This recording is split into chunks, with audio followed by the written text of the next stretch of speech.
नमस्कार, आपल्या सगळ्यांचं स्वागत कॉफीच्या या खास कार्यक्रमामध्ये। आज आपल्यासोबत उद्योग मंत्री उदय सामंत आहेत। खूप खूप स्वागत आहे आपलं जय महाराष्ट्रमध्ये आणि कॉफीमध्ये तुम्ही आलात त्याबद्दल। खरं तर कॉफी ही रिलॅक्सिंग असते आणि मला असं वाटतं की सध्या तुम्ही रिलॅक्स मोडमध्ये आहात, कारण गणपतीचं दर्शन घेऊन आलेले आहात तुम्ही। आणि मला असं वाटतं की गणपती आहे, एक मंगलमय वातावरण सध्या मुंबईमध्ये आहे। जे आंदोलन चालू होतं त्याला सुद्धा एक सुवर्ण मध्य त्याच्यात लाभलेलं आहे। ते देखील गणपती उत्सव साजरा करायला अंतरसरी मध्ये पुन्हा एकदा पोहोचलेले आहेत। जिथून जिथून मराठा बांधव आलेले ते आपापल्या घरी आता गेलेले आहेत आणि मुंबईमध्ये पुन्हा एकदा गणेशोत्सवाचे जल्लोष जो आहे तो आपल्याला पाहायला मिळतो। आपण देखील अनेक गणपती मंडळांना सध्या भेट देऊन आलेले आहात। नक्कीच मला यातून सुरुवात करावीशी वाटते की जे आंदोलन सध्या होऊ घातलेलं होतं त्याच्यामध्ये सुवर्ण मध्य हा मिळालेला आहे आणि त्यानंतर आता गणेशोत्सव कसा पाहताय तुम्ही? एकतर आपल्या सगळ्यांनाच सुरुवातीला गणेशोत्सवाच्या मी मनापासून शुभेच्छा देतो। आणि आंदोलनाच्या बाबतीत जर बोलायचं झालं तर मराठा आरक्षणासाठी जी समिती केलेली आहे त्या समितीचा एक सदस्य मी देखील आहे। विखे पाटील त्याचे अध्यक्ष आहेत। आणि सगळ्यात महत्त्वाची बाब की जे हैदराबाद गॅजेटियर आम्ही लागू केलं, त्याचा GR काढला, या सगळ्या प्रोसेसमध्ये मला देखील राहता आलं, याचा मला मनस्वी आनंद आहे। आणि गणेशोत्सवाच्या निमित्तानं जे आंदोलन होतं किंवा गणेशोत्सवाच्या या संपूर्ण वातावरणामध्ये जे आंदोलन होतं ते थांबवू आम्ही शकलो, याबद्दल देखील आनंद आम्हाला आहे। कारण शेवटी मुंबईकरांना एक चांगल्या पद्धतीचा रिलीफ मिळाला आहे। गणेशोत्सव हा मुंबईमध्ये फार मोठ्या ताकदीनं साजरा केला जातो आणि त्याच्यामुळे आंदोलनाच्या पार्श्वभूमीवर जी काही परिस्थिती होती ही आंदोलन थांबल्यामुळं अतिशय चांगल्या पद्धतीनं सुरळीत झालेली आहे। आणि म्हणून मनोजींचे देखील काल आम्ही आभार मानलेत। आमचे मुख्यमंत्री असतील, दोन्ही उपमुख्यमंत्री असतील, यांनी देखील अतिशय चांगल्या पद्धतीचं सहकार्य आम्हाला उपसमितीला केलं, म्हणूनच हा निर्णय होऊ शकला। नक्कीच, पण ज्यावेळी हे आंदोलन सुरू होतं आणि आपण देखील समितीचा भाग होतात, उदय सामंतजी, खरंच तुम्हाला वाटत होतं की म्हणजे इतक्या 5 दिवसांमध्ये हे खरंच आटोक्यामध्ये येईल, मागण्या मान्य होतील? कारण पुन्हा जो 1 तास दिला गेला, तुमच्याशी देखील जरांगे बोलले होते आणि त्यानंतर तासाभरामध्ये GR हा रिलीज झालेला, तो जो काही काळ होता किंवा ते जे काही बोलणं होतं त्या संदर्भात नक्कीच ऐकायला आवडेल। एक तर असं आहे की आपल्या सगळ्यांना वाटलं की आम्ही त्या दिवसापुरतीच जरांगेंच्या बाबतीतली बैठक घेतली होती, परंतु आम्ही आंदोलनाला बसायच्या अगोदर देखील आदल्या दिवशी उपसमितीची बैठक घेतली होती। दररोज आम्ही उपसमितीची बैठक घ्यायचो आणि त्याच्यानंतर हैदराबाद गॅजेटियरचा मुद्दा ज्यावेळी निर्माण झाला आम्ही देखील कायदेशीर सल्लागारांचा सल्ला घेतला। त्यांनी देखील आम्हाला काही गोष्टी सांगितल्या। इव्हन आम्ही तिथं असताना मनोज जरांगे पाटलांनी देखील त्यांचे जे अभ्यासक होते त्यांना तो GR दाखवला आणि त्याच्यानंतरच त्यांनी आंदोलन मागे घेतलं। त्याच्यामुळे 1 तासामध्ये ह्याच्यामध्ये अशी काही घडामोड घडली नाही, कारण 4 ते 5 दिवस उपसमितीची बैठक होत होती। त्याच्यामध्ये आपण कायदेशीर सल्ला घेत होतो, मुख्यमंत्री महोदयांशी आम्ही चर्चा करत होतो, शिंदे साहेबांशी आम्ही चर्चा करत होतो, अजितदादांशी चर्चा करत होतो आणि त्याच्यानंतरच उपसमितीनं हा निर्णय घेतलेला आहे। त्याच्यामुळे त्या 1 तासामध्ये असं काही वेगळं घडलं नाही की त्याच्यातनं आम्हाला मनोज जरांगेंना अजून काही वेगळं सांगावं लागलं, कारण 5-6 दिवस हीच सगळी प्रोसिजर सुरू होती आणि त्याचा परिपाक असा झाला की त्यांनी आंदोलन मागे घेतलं। नक्कीच, त्यांनी काही त्याच्यामध्ये त्रुटी सांगितलेल्या, काही त्यांच्या शिफारशी होत्या, त्यांच्या काही मागण्या होत्या, काही शब्द होते ज्याच्यावर त्यांनी आक्षेप घेतलेले होते। मग आपल्या तज्ज्ञांकडून सुद्धा एक समेट करण्याचा कसा हा प्रयत्न शेवटच्या तासाभरात, किंवा तुम्ही म्हणताय ही प्रोसेस लॉंग प्रोसेस होती, त्याच्यामध्ये तुम्ही सगळेजण इन्व्हॉल्व होतात, चर्चा रोज होत होत्या, मात्र असं नाही झालं तर असं प्लॅन B वगैरे असा काही रेडी ठेवलेला होतात का? नाही, आम्ही अतिशय पारदर्शकपणानं त्यांच्याशी चर्चा केलेली होती, कारण शेवटी जी फॅक्ट आहे ती आम्ही त्यांना सांगितली होती। कायदेशीररित्या सगळ्या गोष्टी तपासल्या पाहिजेत, कायदेशीररित्या ह्या टिकल्या पाहिजेत, ही भूमिका आमची त्या ठिकाणी होती आणि त्यांना देखील ती पटली। आणि त्यांनी काय सांगितलं स्वतः की मागच्या वेळी जो निर्णय घेतला तो कदाचित आम्ही 1-2 घेतला असेल, यावेळीचा निर्णय मला सगळ्या अभ्यासकांना विचारून घ्यायचा आहे, माझ्या वकिलांना विचारून घ्यायचा आहे आणि तसा त्याने तो तिथल्या तिथे एक तासाभरामध्ये वकिलांचा सल्ला घेतला, अभ्यासकांचा सल्ला घेतला आणि त्याच्यानंतर मला असं वाटतं त्यांनी निर्णय घेतला आणि मग आंदोलन मागे गेलं. बरं, आता आंदोलन हे मागे गेलेलं आहे, मात्र अनेक ठिकाणी आपण बघतोय की ओबीसी जे आहेत ते नेते नाराज झालेले आहेत. तुमच्याच मित्रपक्षातले जे नेते आहेत ते कुठेतरी त्यांनी सांगितलेलं आहे की आम्ही कोर्टात जाऊ, ह्याला चॅलेंज करू. याकडे आपण कसं बघता आणि भुजबळांचा जो पवित्र आहे त्याकडे आपण कसं पाहता? नाही, या बाबतीमध्ये महायुतीच्या सरकारची भूमिका स्पष्ट आहे की मराठा समाजातल्या वंचित घटकाला न्याय देत असताना ओबीसीचं काही कमी होऊ नये, ओबीसीवर अन्याय होऊ नये आणि ओबीसी समाजाला त्रास होऊ नये, हीच भूमिका डोळ्यासमोर ठेवून हा GR काढण्यात आलेला आहे. त्याच्यामुळे भुजबळ साहेबांची देखील समजूत त्याच्यामध्ये मला असं वाटतं की मुख्यमंत्री महोदय त्यांच्याशी बोलतील, दोन्ही उपमुख्यमंत्री बोलतील. आजच विखे पाटील साहेबांनी जाहीर केले की त्यांच्या काही शंका असतील आमच्या उपसमितीकडनं तर आम्ही त्याच्यातनं काही खुलासे करू. आणि सगळ्यात महत्त्वाची बाब आहे की जसं मराठा समाजाच्या न्याय हक्कासाठी कॅबिनेटची उपसमिती नेमली गेली, तशीच ओबीसीच्या न्याय हक्कासाठी देखील कॅबिनेटची उपसमिती नेमली गेलेली आहे. त्याची देखील बैठका होतील, त्याच्यामध्ये देखील काही प्रस्ताव येतील. त्याच्यामुळे एकच भूमिका आहे की कुठच्याही परिस्थितीमध्ये ओबीसीवर अन्याय होणार नाही. बरं, ह्या सगळ्यामध्ये अशी टीका केली गेली की एकनाथ शिंदे फार काही दिसले नाहीत ह्यावेळी. अर्थात त्यांचा गणपती होता वगैरे अनेक गोष्टी होत्या, मात्र फार दिसले नाहीत अशी टीका देखील विरोधी पक्षाकडून तुमच्यावर केली जात होती. याकडे आपण कसं पाहता? हे विरोधकांना एकनाथ शिंदे साहेब जास्त दिसले तरी त्यांना प्रॉब्लेम आहे, कमी दिसले तरी त्यांना प्रॉब्लेम आहे. परंतु या सगळ्या प्रोसेसमध्ये आपल्याच माध्यमातून आम्ही देखील बघितलं आहे कोकणामध्ये असताना की 2-2, 3-3 वाजता रात्रीच्या बैठका तिन्ही नेत्यांच्या झाल्या. त्याच्यातनं पुढं कसं जायचं हे ठरवण्यात आलं. त्याच्यामुळे सगळ्या प्रोसेसमध्ये एकनाथ शिंदेसाहेब हे देवेंद्रजींसोबत होते, अजितदादांसोबत होते. त्याच्यामुळं हा विरोधकांचा एक कुटील डाव असतो की काय झालं की एकनाथ शिंदेसाहेबांना टार्गेट करायचं. आणि हे काय आजच आम्ही बघत नाही, आम्ही 3.5-4 वर्ष एकनाथ शिंदेसाहेबांना टार्गेट केलेलं बघितलेलं आहे. आणि त्या व्यक्तीनं कधी मला असं वाटतं की त्याचा प्रतिकार टीका करून केला नाही, त्यांनी कामानं उत्तर दिलं. आणि म्हणूनच काही लोकांचे 100पैकी 20 निवडून आले आणि आमचे 80पैकी 60 निवडून आले. पण या आंदोलनामध्ये मुख्यमंत्री एकटे पडले होते अशी टीका केली जाते. याकडे आपण कसं पाहता? मला असं वाटतं की याच्यामध्ये काही तथ्य नाही. मुख्यमंत्री महोदय आमच्या सगळ्यांच्या संपर्कामध्ये होते, आम्ही त्यांच्या संपर्कामध्ये होतो. त्याच्यामुळे एक मात्र नक्की आहे की ज्या पद्धतीनं एकनाथ शिंदेसाहेब असतील, अजितदादा असतील किंवा देवेंद्रजी असतील, यांनी सांघिक हे सगळं करत असताना जो देवेंद्रजींचा संयम होता तो देखील अतिशय महत्त्वाचा होता. परंतु एकनाथ शिंदेसाहेबांनी देखील वारंवार या संपूर्ण आंदोलनामध्ये सरकारनं काय केलं पाहिजे, कशा पद्धतीनं पुढे जायला पाहिजे याची देखील वारंवार चर्चा केलेली आहे. त्याच्यामुळे विरोधकांना एकच चांगलं आहे की एखादी गोष्ट जर काय वाईट लोकांपर्यंत पोचवायची असेल किंवा फेक नरेटिव्ह क्रिएट करायचा असेल तर टार्गेट एकनाथ शिंदेसाहेब आहेत. पण त्याच्यातनं लोकसभेला देखील त्यांनी बघितलं आहे, विधानसभेला देखील त्यांनी बघितलं आहे. त्याचा परिणाम शिवसेना म्हणून एकनाथ शिंदेसाहेबांवर काहीच होत नाही आणि आमच्यावर देखील काही होत नाही.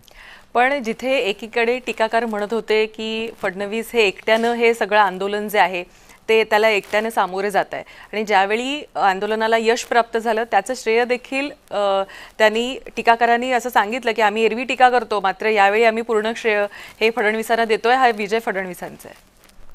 नाही, फडणवीसांचा आहे म्हणजे सरकारचा आहे. कसं आहे, काही लोक सकाळची जी पत्रकार परिषद घेतात हे सोयीस्कर बोलतात. काल एक वेगळं बोलले होते, परवा एक वेगळं बोलले होते, त्याच्यामध्ये मला काही खोलात जायचं नाही किंवा त्यांच्यावर टीका देखील करायची नाही. मुद्दा असा राहतो की देवेंद्रजी फडणवीस साहेब हे मंत्रिमंडळाचं सांघिक मंत्रिमंडळाचं नेतृत्व करत आहेत.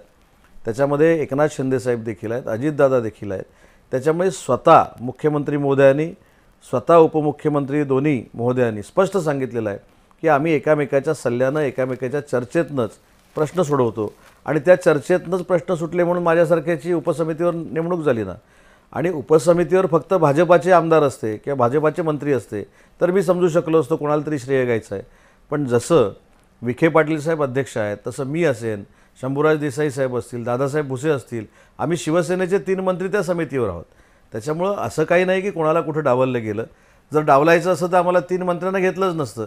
त्याच्यामुळे विरोधकांना एकनाथ शिंदे साहेबांवर टीका केल्यानंतर शांत झोप लागते, त्याच्यामुळे ते कायम टीका करत असतात.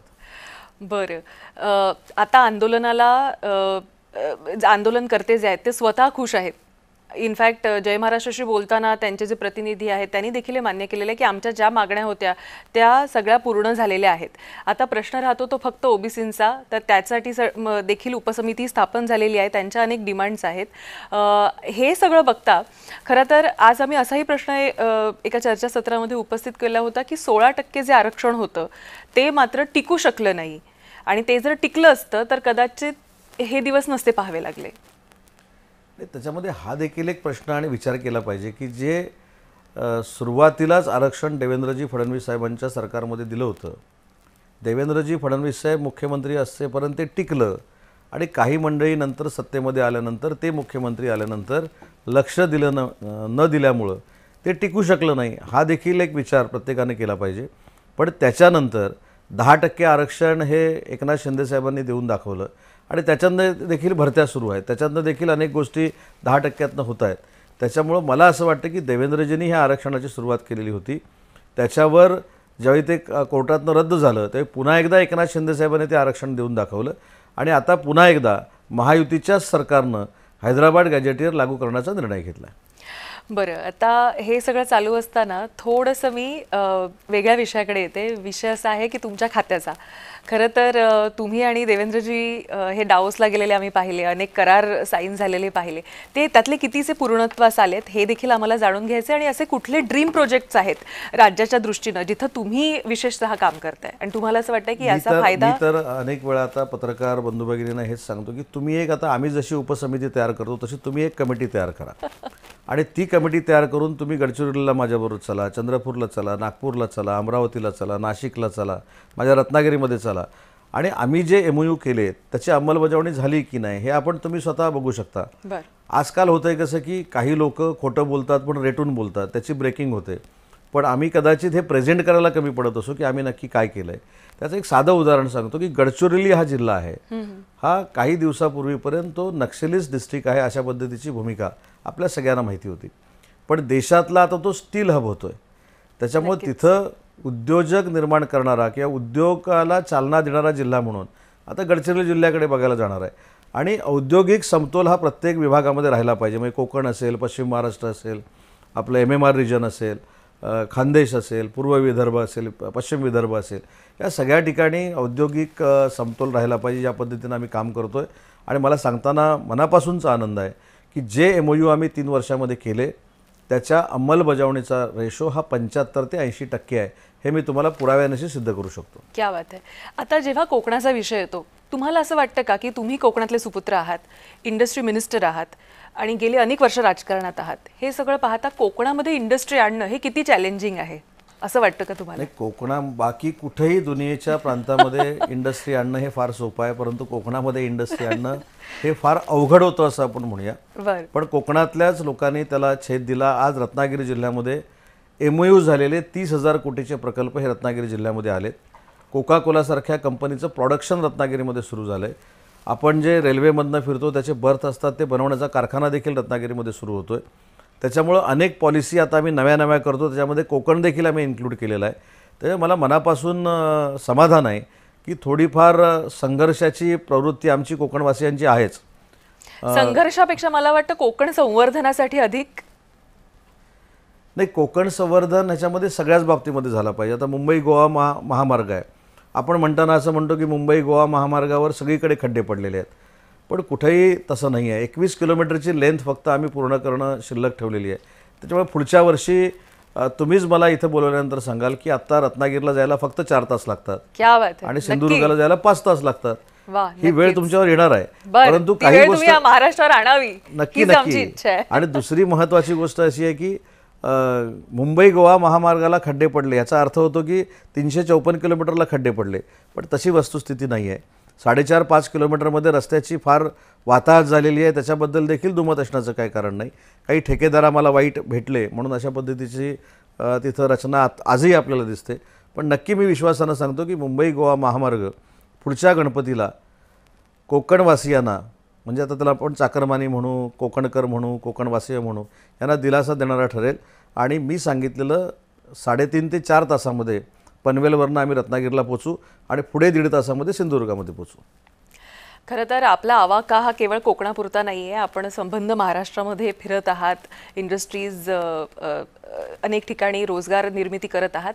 हे करत असताना मगाचा जो माझा प्रश्न होता की कोकण संवर्धनाकडे म्हणून अधिक लक्ष दिलं जातं, पण तुम्ही कोकणवासियांच्या मनामध्ये हा विश्वास निर्माण करू शकलाय का की ज्या इंडस्ट्रीज येत आहेत त्याने कोकणाचं नुकसान नाही होणार, मात्र कोकण अधिक समृद्ध होईल जेव्हा कोकणातल्या हाताला शेती व्यतिरिक्त अधिकचं काम मिळेल? मगाशी तेच सांगितलं की कोकणामधल्या तरुणांचा जो काही विचार होत आहे तो नक्की बदलतोय. म्हणूनच रत्नागिरीच्या जिल्ह्यासारख्या ठिकाणी 30,000 कोटीचे प्रकल्प आम्ही आणू शकलो. त्याची कामं देखील सुरू झालेली आहेत.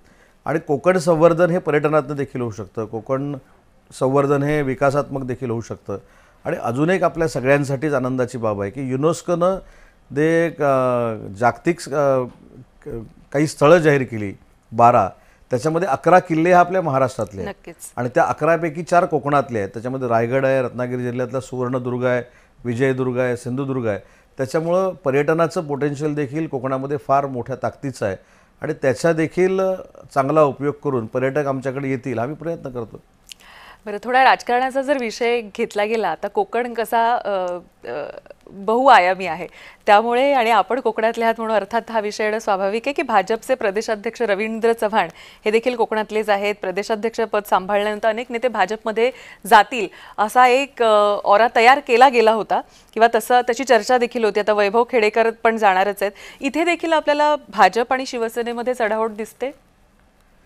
चढाओढ असं मी मानणार नाही, परंतु प्रत्येकाला प्रत्येकाचा पक्ष वाढवण्याचा अधिकार आहे. आता आमच्याकडे माजी आमदार संजय कदम साहेब आले, त्याच्यानंतर माजी आमदार राजन साळवी साहेब आले, त्याच्यानंतर गुहागरमधले काही जिल्हा परिषदेचे सदस्य आले, अजूनही काही मंडळी जिल्ह्यातली आमच्याकडे प्रवेश करणार आहेत.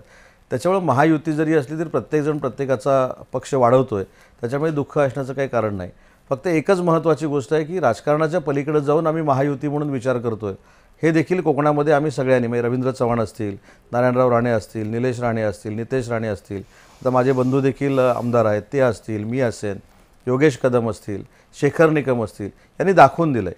काही लोक 365 दिवस राजकारण करतात, परंतु कोकणातला संस्कार आणि तसा तो महाराष्ट्राचा संस्कार आहे की राजकारण हे निवडणुकांपुरतं केलं पाहिजे आणि निवडणुकांनंतर आपल्या विभागाचा विकास केला पाहिजे, आपल्या रिजनचा विकास केला पाहिजे.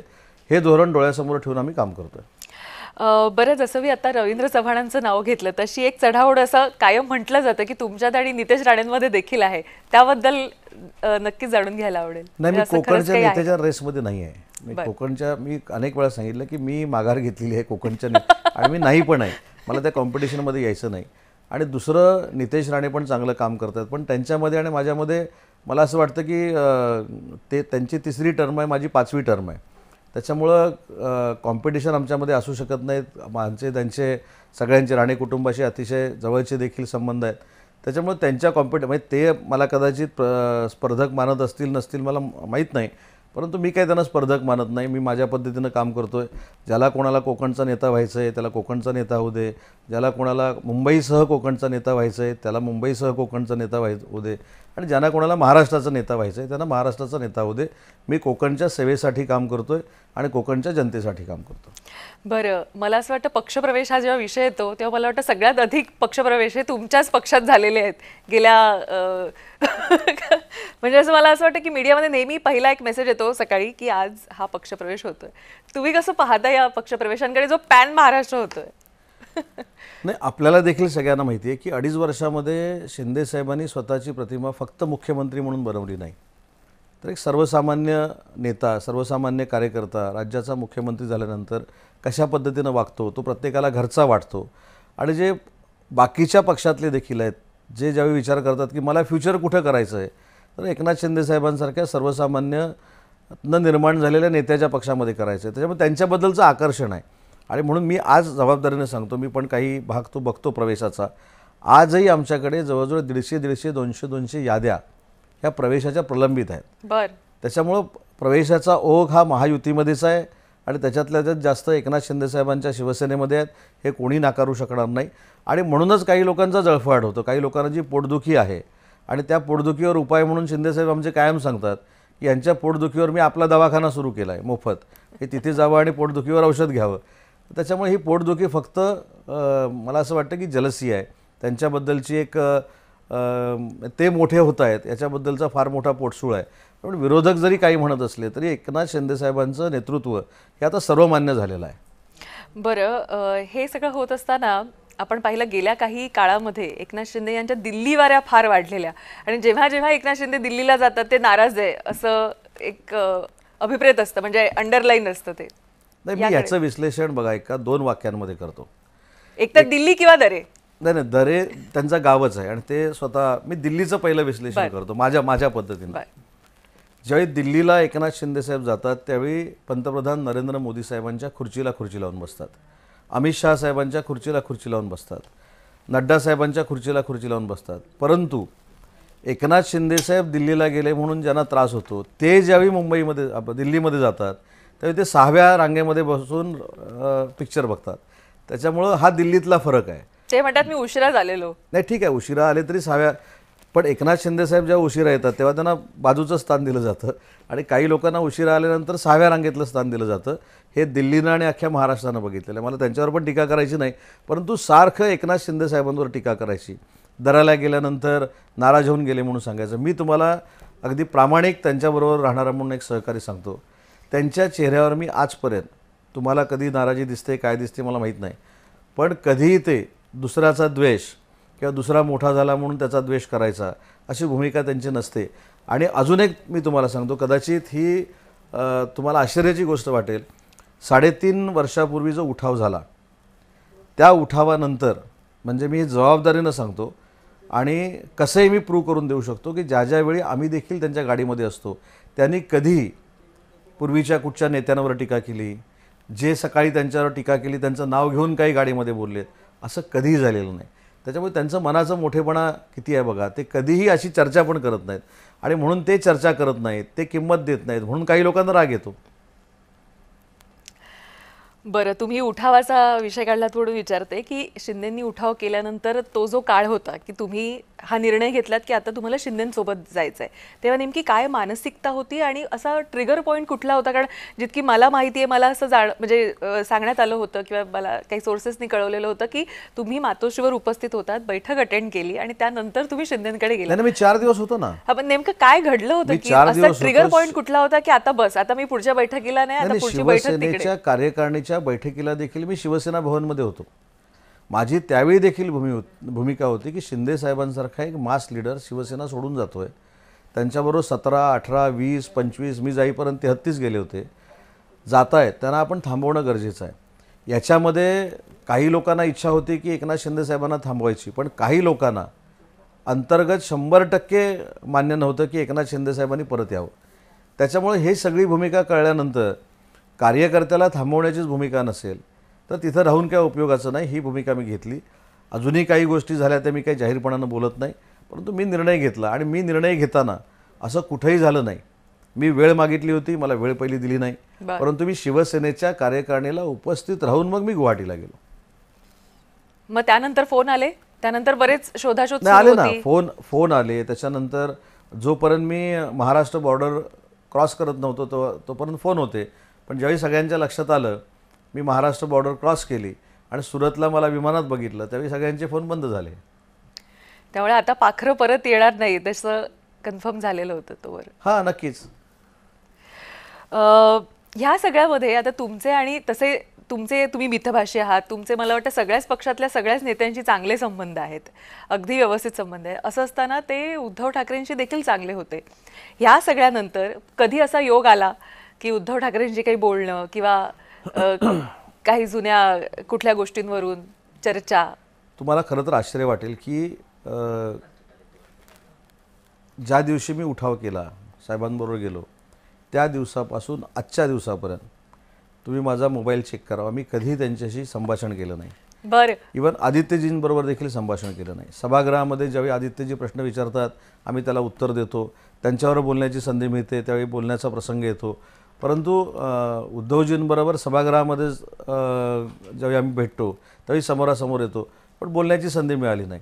पण एक मात्र आहे, मी माझ्या राजकीय जीवनाला देखील 25-26 वर्ष झाली, पण मी एक पथ्य पाळलेलं आहे स्वतःहून की राजकीय जीवनामध्ये काम करत असताना जे शिंदेसाहेबांनी पाळले, आपण दुसऱ्यावर टीका करून मोठं होण्यापेक्षा आपण आपलं काम करत राहायचं.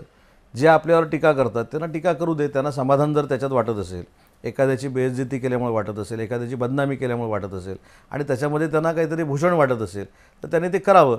आणि म्हणून माझ्या 25 वर्षाच्या राजकीय कारकिर्दीमध्ये तात्विक टीका मी नक्की केली असेल किंवा विरोधक म्हणून काही बोललो असेल, पण वैयक्तिक टीका करून कोणालाही नामोहरम करण्याचा प्रयत्न माझ्याकडनं झाला नाही, हे मी ठामपणाने सांगू शकतो. खरं तर तुमचा विभागच असा आहे की मला वाटतं अनेक खात्यांशी निगडीत आहे. कधी ना कधी मला असं वाटतं की राजकारणामध्ये असताना आपलं कधी ना कधी आणि ते दोघेही राजकीय जीवनामध्ये आहेत, म्हणजे सक्रिय राजकारणात आहेत, दोघेही आमदार आहेत सध्या, उद्धव ठाकरे असो किंवा त्यांचे सुपुत्र असो. असं असताना कुठल्या कामानिमित्त वगैरे असंही बोलणं झालं नाही असं तुम्ही अगदी ठामपणे सांगताय, म्हणजे अगदी ठामपणाने मी सांगितलं ना. आदित्यजी जेव्हा विधानसभेमध्ये प्रश्न विचारतात किंवा कधीतरी एअरपोर्टमध्ये भेट होते किंवा असं बोलणं झालं ना, परंतु उद्धवजींशी त्या 2.5 वर्षामध्ये 3.5 वर्षामध्ये कधीही माझं बोलणं झालेलं नाही.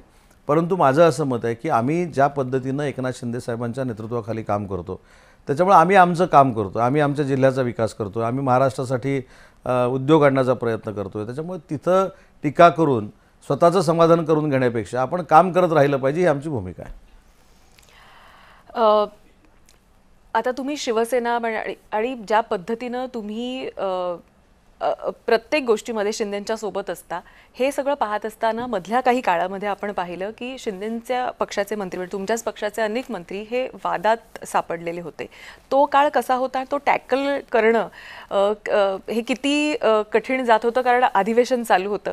कसं पाहत होतात त्या काळाकडे, आणि त्यावेळी जे ॲलिगेशन्स होत होते, जे आरोप लावण्यात येत होते आणि बऱ्यापैकी अनेकांचे काही व्हिडिओ समोर येत होते, अशा परिस्थितीमध्ये पक्षाची भूमिका पुढे घेऊन जाणं हे किती चॅलेंजिंग होतं? नाही, माननीय एकनाथ शिंदे साहेब, मी अनेक वेळा सांगतो की संवेदनशील आहेत आणि भावनाप्रधान आहेत. ते आपल्याला जरी असं वाटत असेल की संवेदनशील म्हणून मंत्र्यांबरोबर कसे वागतात, मंत्र्यांबरोबर ते अगदी फॅमिली मेंबर म्हणून वागतात, पण या सगळ्या प्रसंगामध्ये त्यांची कडक भूमिका देखील आम्ही बघितलेली आहे. त्यांनी स्वतः कार्यकारिणीची बैठक घेऊन सगळ्या मंत्र्यांना सांगितलं, मग तुम्ही त्याच्यामध्ये सूचना म्हणा, तुम्ही त्याला दम म्हणा, असं त्यांनी स्पष्ट सांगितलं की बाबा आपल्या बोलण्यानं पक्षाची जर बदनामी होणार असेल तर ती चुकीची आहे आणि ते तुम्ही थांबवलं पाहिजे. त्याच्यामुळे कुटुंब प्रमुख म्हणून त्यांनी आम्हाला ज्या काही सूचना द्यायच्या होत्या, ज्या काही गोष्टी सांगायच्या होत्या, ह्या जाहीर कार्यकारिणी घेऊन सांगितलेल्या आहेत. त्याच्यामुळे शिंदेसाहेबांचा स्वभाव जो मी बघतो तर ते ठीक आहे, ते कदाचित शांतपणे वागतात, कधी कोणाला दुखवत नाहीत, परंतु पक्षाला बदनाम करणारी जर गोष्ट कुठची घडली असेल तर ते मला देखील सांगतात, मला देखील फोन करून सांगतात की असं असं केलं पाहिजे. त्याच्यामुळे ते जेवढे आपल्याला मृदू वाटतात तेवढे कडक देखील आहेत, हे आम्ही सगळ्यांनी बघितलेलं आहे.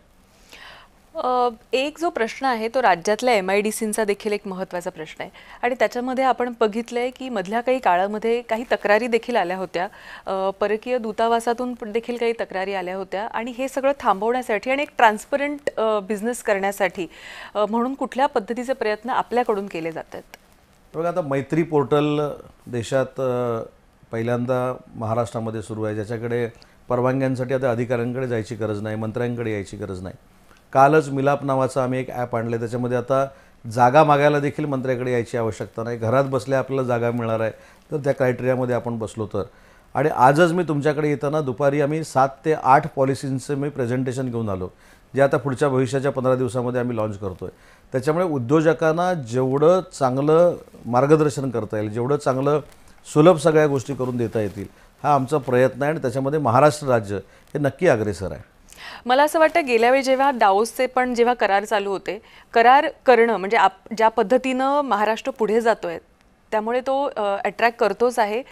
जगभरातल्या अनेक इंडस्ट्रीजना याबद्दल दुमत असण्याचं कारण नाही आहे. मात्र वन विंडो फॉर्म्युला असा एखादा असावा असं आपल्याला वाटतं का, जेणेकरून अधिक मोठ्या प्रमाणावर जे आपल्याकडे मॅग्नेटिकदृष्ट्या आकर्षित होत आहेत, ज्यांना आपल्याकडे यायचं आहे त्यांना तेवढी जागा मिळणं? कारण आपण बघतो की अनेक इंडस्ट्रीज मग काही आपल्या ज्या तांत्रिक बाबी असतात त्यांना कंटाळून मग इतर राज्यांकडे गेलेल्या देखील मागच्या काही काळामध्ये आपण पाहिलेल्या होत्या. आणि आता आपण बघतोय की जसा तुम्हाला रिस्पॉन्स मिळाला डाओसमध्ये किंवा अशा ठिकाणी, तर हे कुठेतरी वन विंडो फॉर्म्युला काहीतरी यावा यासाठी म्हणून काही प्रयत्न येत्या काही काळामध्ये जसा मी आता उल्लेख केला मैत्री पोर्टलचा, तो वन विंडो फॉर्म्युलाच आहे. की 30 खात्यांच्या 30 परवानग्या ज्या आहेत ह्या 30 दिवसामध्ये देण्याचं ते मैत्री पोर्टल आहे. आणि सगळ्यात महत्त्वाची बाब आहे म्हणजे त्याच्यामध्ये फक्त पेंडन्सी आता 2% किंवा 3% असेल. 97% लोकांना आम्ही 30 दिवसामध्ये परवानगी देऊन दाखवल्यात. आणि म्हणूनच जे आपण म्हणतो की FDI सगळ्यात जास्त महाराष्ट्रामध्ये आहे. आणि तो सर्वे काय माझा नाही आहे, तो RBIचा सर्वे आहे. नाही तर उद्या कोणतरी म्हणेल की महायुतीच्या सरकारनं सर्वे केला, आम्ही सर्वे केला नाही. पूर्वी जसे सर्वे होऊन सर्टिफिकेट स्वतः घेतली जायची तसा हा सर्वे नाही. तर RBIनं केलेला हा सर्वे आहे. आणि RBIच्या सर्वेमध्ये असं इंडिकेट झालेलं आहे की सलग 3 वर्ष हे महाराष्ट्र राज्य बाकीच्या राज्यांना कोसो मैल मागं टाकून FDIमध्ये पुढे आहे. बरं, आता मी खरं तर तुम्ही आल्यानंतर अनेक असे हार्डकोर विषय असतात ज्यांना हात घालणं हे क्रमप्राप्त असतं, कारण आपल्याला सगळ्यांना त्या पॉलिसीज ऐकायच्या असतात, तुमचे विचार ऐकायचे असतात, तुमच्या भूमिका आणि अर्थात पक्षाच्या भूमिकाही ऐकायच्या असतात. पण ह्या सगळ्याच्या परे एक कौटुंबिक माणूस म्हणून जर आपण पाहिलं गेलं तर तुमचा विरंगुळा कुठला आहे? तर थोडंसं जरा फॅमिली प्रश्नांकडे येते, कारण आपला विषय हा कॉफी आहे. नाही, मला असं वाटतं की गेली 25-26 वर्ष मी राजकारण करतोय. आता लोकांना भेटल्याशिवाय समाधान होत नाही, हाच आमचा एक वीक पॉईंट झालेला आहे. आणि त्याच्यामुळे मला असं वाटतं की ह्या सगळ्या बाबतीमध्ये राजकारण इतकं आता आमच्यामध्ये भिनलं आहे. म्हणजे राजकारण असं नाही, सामाजिक काम आमच्यामध्ये एवढं भिनलेलं आहे की त्याच्यातनं वेळ देखील मिळत नाही. आणि सगळ्यात महत्त्वाची गोष्ट की आमचे मतदारसंघ जर आपण बघितले तर माझ्या घरामध्ये कोण ग्रामपंचायतीचं सदस्य देखील नाही, माझ्या घरामध्ये कोण सोसायटीचं चेअरमन देखील नसताना माझ्यासारखा कार्यकर्ता ज्यावेळी मंत्री होतो किंवा आमदार होतो तरी तो मतदारसंघ टिकवणं ही माझ्यासारख्याची जबाबदारी असते. आणि म्हणून माझ्यासारखा कार्यकर्ता 24 तासापैकी जास्तीत जास्त वेळ हा लोकांमध्ये असतो आणि लोकांची कामं करत असतो. शेवटचा पिक्चर आठवता का पाहिलेला परिवारासोबत? किंवा नाही, मी खरं सांगू का, मी पिक्चर बघण्यापेक्षा म्हणजे ह्याला आपल्याला आश्चर्य वाटेल की मी जेव्हा गाडीतनं प्रवास करत असतो आणि कदाचित अतिशयोक्ती देखील वाटेल, तेव्हा मी चित्रपटापेक्षा मी लहानपणापासून ज्याच्यामध्ये मला आवड होती त्याच्यामध्ये आमच्याकडे रत्नागिरी जिल्ह्यामध्ये नमन, मग ते नमनाची गाणी ऐकायची. आमच्याकडची जाखडी नावाचा एक प्रकार आहे, ती जाखडीची गाणी ऐकायची. म्हणजे इथं मी जाहीरपणानं सांगतो की बाकी कोणाला कोण गायक सगळेच मला प्रिय आहेत, त्याच्याबद्दल काही प्रश्न नाही. पण प्रल्हाद शिंदेंची गाणी ऐकायची, आनंद शिंदेंची गाणी ऐकायची. त्याच्यामुळं हे सगळं मी गाडीत करत असतो. आणि म्हणून मला असं वाटतं की विरंगुळा करण्यापेक्षा सकाळी उठल्यापासून रात्री झोपेपर्यंत लोकांमध्येच असल्यामुळं आता दुसरं विश्वच राहिलेलं नाही. त्याच्यामध्ये आम्ही आता एवढं इन्व्हॉल्व झालो आहे की त्याच्याकडे राजकारण नाही, एक समाजकारण म्हणून बघायचं आणि जेवढी लोकांची सेवा करता येईल तेवढी करायची. पण घरचे कंप्लेंट नाही करत का? नाही, कंप्लेंट सगळ्यांचीच असते, इवन घरच्यांची तर असतेच असते, त्याच्यापेक्षा हल्ली लोकांची देखील असते. म्हणजे लोकांचं म्हणणं आहे की तुम्ही 18 तास भेटताय, आता आम्हाला अजून 2 तास भेटा, अजून 2 तास भेटा. त्याच्यामुळे थांबणारं नाही. त्यामुळे शेवटी समाजकारण करत असताना या सगळ्या गोष्टी सहन केल्या पाहिजेत किंवा स्वीकारल्या पाहिजेत. त्या स्वीकारून आम्ही पुढे जातो. आपल्या शोचं नाव कॉफी आहे, त्यामुळे कॉफी विथ कदम. तर कॉफीशी रिलेटेड काही आठवणी आहेत का तुमच्या? किंवा what you prefer the most, coffee की टी?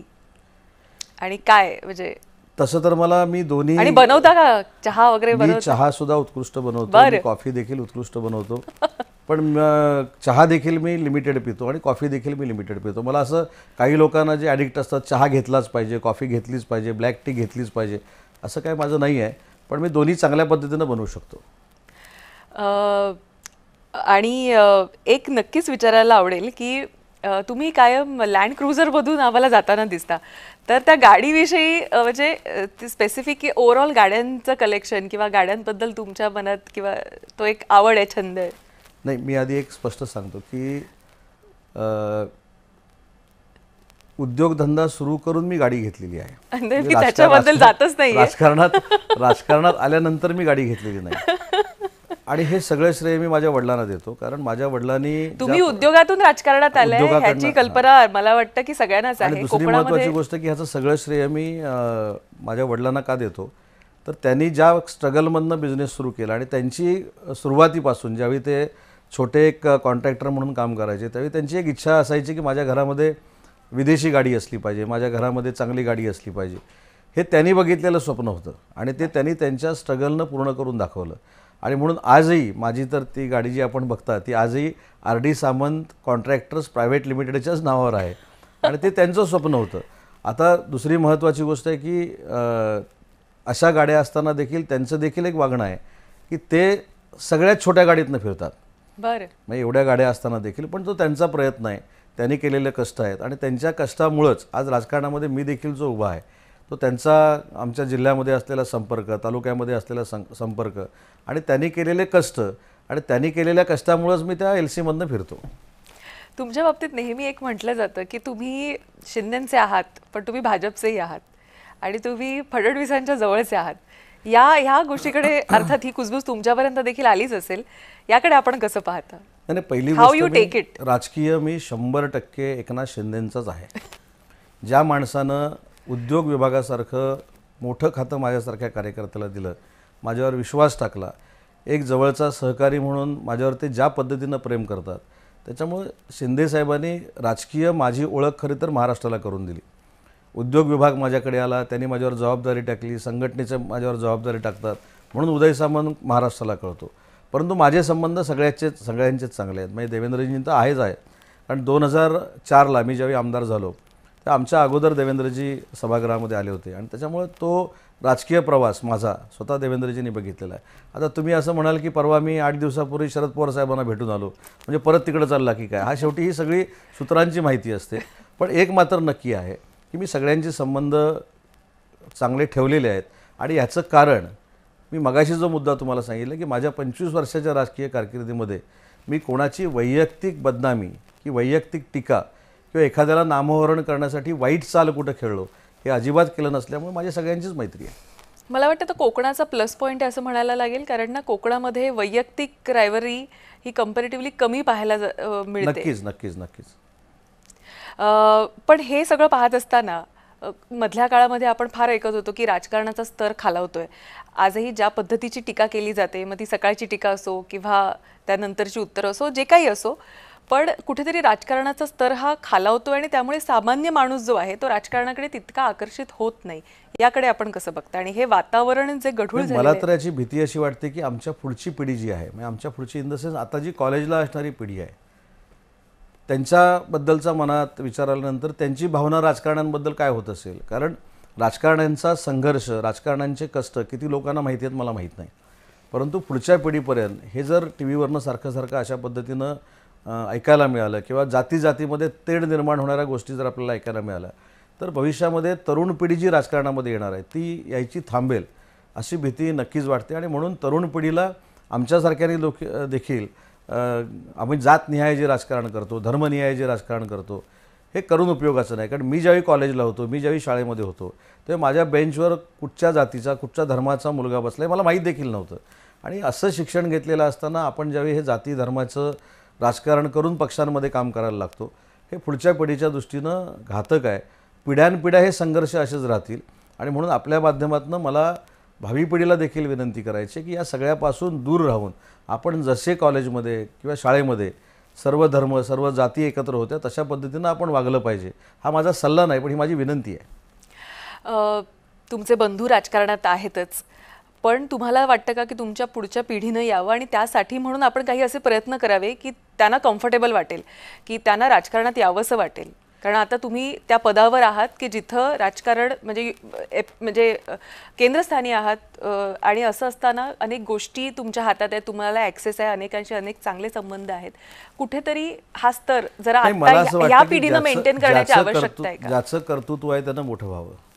कंपल्शन हे शिक्षकाच्या मुलाने शिक्षकच व्हावं असं कंपल्शन तसं घरच्यांनीच राजकारण करावं असं देखील असू नये. घरच्यांमध्ये कर्तृत्व असेल, नेतृत्व करण्याची ताकद असेल, ते मोठे होतील. आता माझे मोठे ज्यावेळी बंधू निवडून आले तर त्यांनी देखील राजकारणामध्ये अतिशय चांगल्या पद्धतीनं काम केलं आहे, समाजकारण केलेलं आहे. मला असं वाटतं की सर्वसामान्य कुटुंबातल्या माणसामध्ये देखील स्पार्क असेल तर त्यांना राजकारणामध्ये पुढं यावं ही माझी प्रामाणिकपणाची भावना आहे.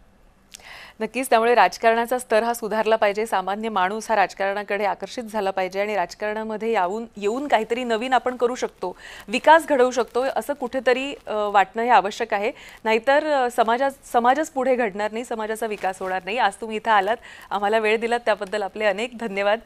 कॉफीमध्ये खरं तर अनेक विषयांना आपल्याला हात घालायचाच असतो, कारण तुम्ही असे दिवांत आम्हाला सापडत नाहीत, त्यामुळे सापडलात की अनेक विषय खरं तर असतात, पण तरी देखील आपल्याला अनेक बाकीचे कार्यक्रम देखील आहेत. तुम्ही इथं आलात, आम्हाला वेळ दिलात, त्याबद्दल अनेक धन्यवाद. वेळ झाली आता या कार्यक्रमामध्ये इथेच थांबायची. तुम्ही कुठेही जाऊ नका, पाहत राहा फक्त जय महाराष्ट्र.